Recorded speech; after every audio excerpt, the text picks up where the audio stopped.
Sirs, ang malaking tanong, para saan ba sirs yung compression ratio na yan? Merong mababa o mataas na compression ratio. So P6, more force, more power. Ngayon mga sirs, usapang gasolina naman tayo. Patungkol pa rin sa ating mga motorsiklo. Ngayon sa ating merkado, meron tayong dalawang klase ng gasolina na available o malimit nating gamitin. Ito yung tinatawag na regular unleaded or pag nagpagas tayo, kalimitang tinatawag nilang unleaded. At yung premium, which is yung kulay pula na gasolina.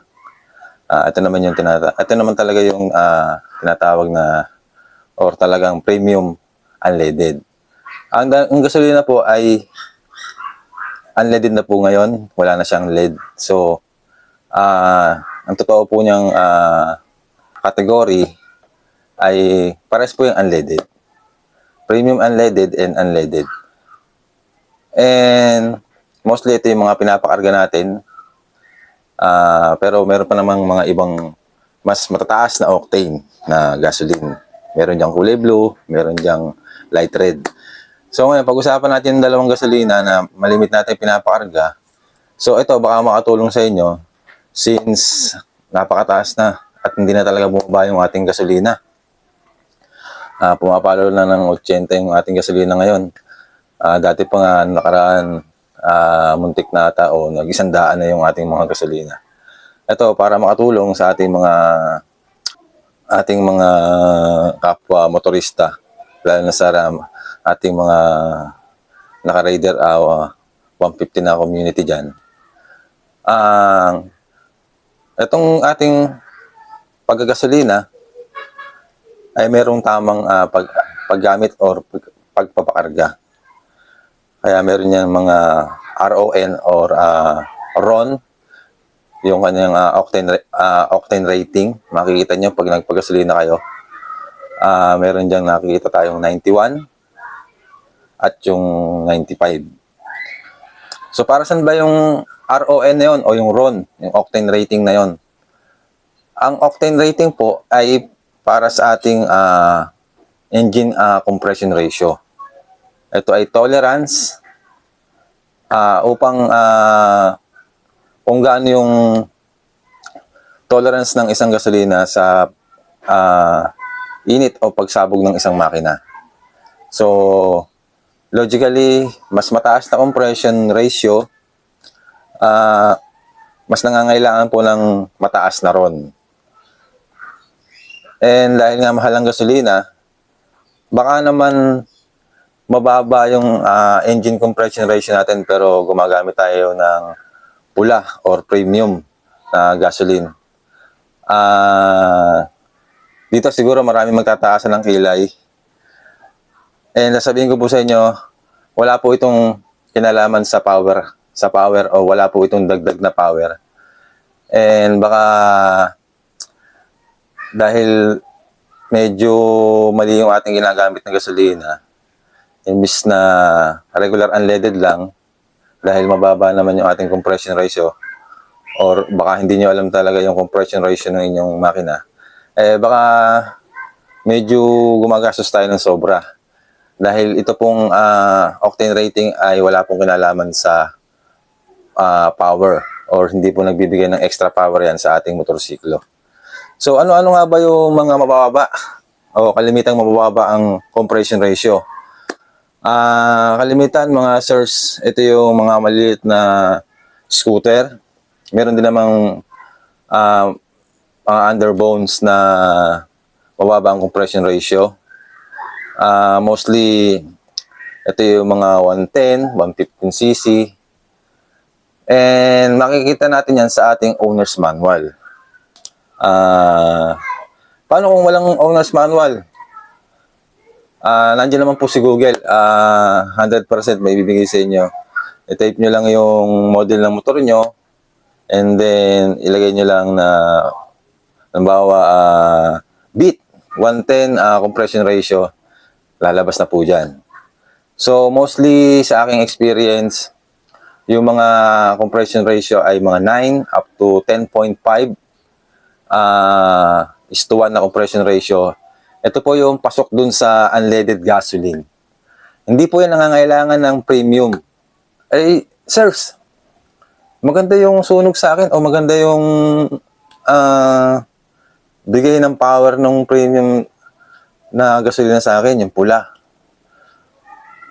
Mga sirs, sorry to say, baka dahil nga kala natin yung mataas na rating or octane rating ay nagbibigay ng extra power sa ating mga motorsiklo. Baka ano yan dahil na yan dyan sa sinatawag nating placebo effect. Pero 100% sure ako na wala po yung extra power na may bibigay sa atin. Pero although, wala namang problema kahit gamitin niya yung pula sa mababang compression ratio. Wala po yung problema. Yun nga lang, gumagastos tayo ng extra sa wala.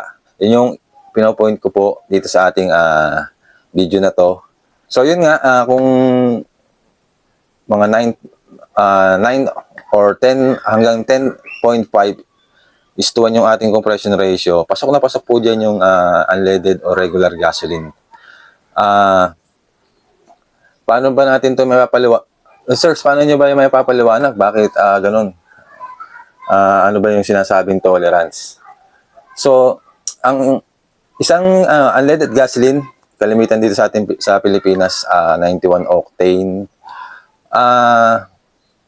kaya niya nang i-tolerate yung 9 to 10.5 compression ratio. So, hindi ko na po yan may papaliwanag kasi hindi naman po ako mekaniko or isang engineer. Pero,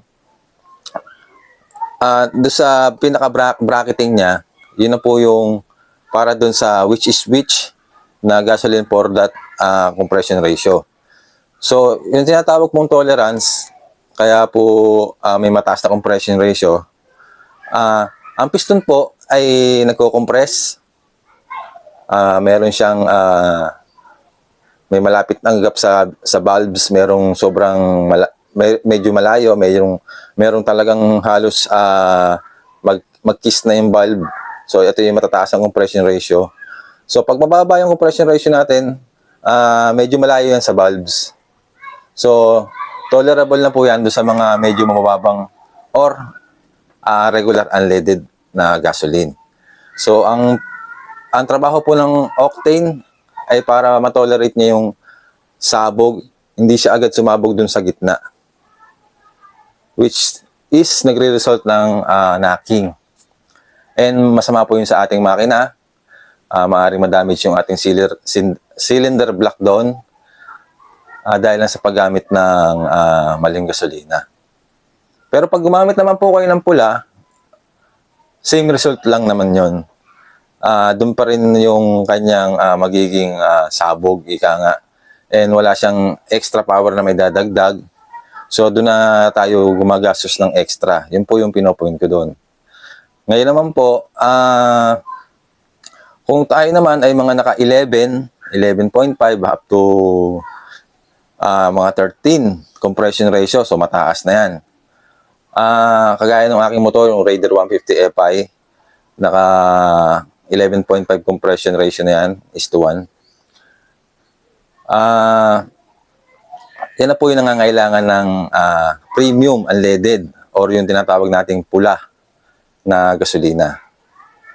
And dahil nga medyo malapit-lapit na yan sa halos dikit na yung valve sa piston, so kailangan matolerate niya, doon siya sumabog sa top dead end center at hindi siya agad sumabog sa gitna ng cylinder block. Yun po yung trabaho ng octane, na mataas na octane. Yung matolerate niya yung init, hangin, at saka yung power. So, at may bigay niya yung power sa tamang posisyon. Eh, sirs, ang malaking tanong. Yan, ang malaking tanong ha. Para saan ba, sirs, yung compression ratio na yan? Bakit merong maliit? Bakit merong mababa o mataas na compression ratio? Para saan yan, sirs? So P6, more force, more power. So nagre-represent yung mataas na compression ratio na mas dikit yung piston sa valves.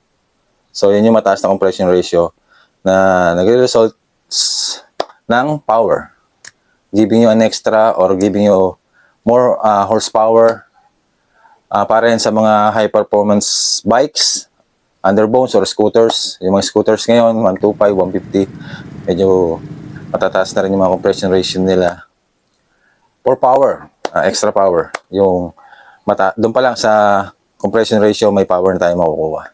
So yun na yung mga design ng mga engineers ngayon, ng mga brands ng mga motor. So more force, more power. Huwag lang talagang magsusuntukan ng valves tsaka piston. Kaya sumasabog yan eh. Yun na talaga yung sabog. Kaya mas dikit sa piston tsaka valves. Mataas ang compression ratio, mas mataas yung or mas may power na naibibigay sa ating makina. So meaning ng mga sirs, mas mahaba yung pag-compress niya or mas mataas yung compression niya, mas may force at mas may power. Yung mga sirs, hindi naman siya ganun kakomplikado.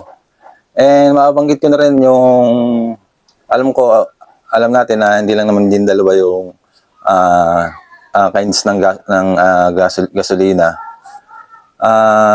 Ito lang yung mga pinaka-common na ginagamit natin, itong dalawang ito. And meron diyang kulay blue. Yung sabihin ko na yung brand, yung Petron Blaze, 100 octane yan. Yan naman mostly ginagamit sa mga big bikes, sa mga sports bike, super bikes. Kasi mataas masyado na yung compression ratio nila. So ayan, magbibigay ako ng example ng isang big bikes na mataas ang compression ratio, kailangan ng 100 octane. And yung isa, yung hindi masyadong common pero nag-exist siya. Hindi siya masyadong common sa mga gasolinahan, yung Shell Racing, yung 97 octane. So far wala pa naman ako nakikita mga 110 octane. Pinaka ko lang yung Blaze 100.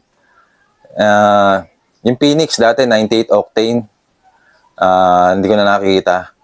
And mga sirs, ako nga pala, sabihin ko po sa inyo ay dati po akong gasoline boy. Mga half a year din ako, mga 6 months din ako gasoline boy.